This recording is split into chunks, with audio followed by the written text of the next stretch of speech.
ہم عہد کرتے ہیں کہ قومی غیرت، ملکی خود مختاری اور خودداری پر کبھی سمجھوتا نہیں کریں گے،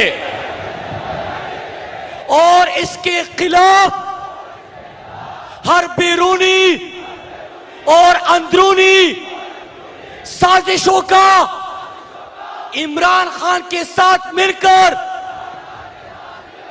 مقابلہ کریں گے۔ ہم اللہ کے سوا کسی کے سامنے نہیں جھکیں گے۔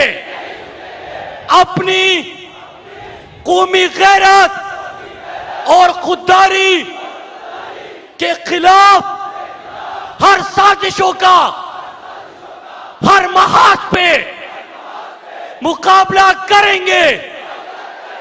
میرے پاکستانیوں، ہم نے اس حلف کی پاسداری کرنی ہے۔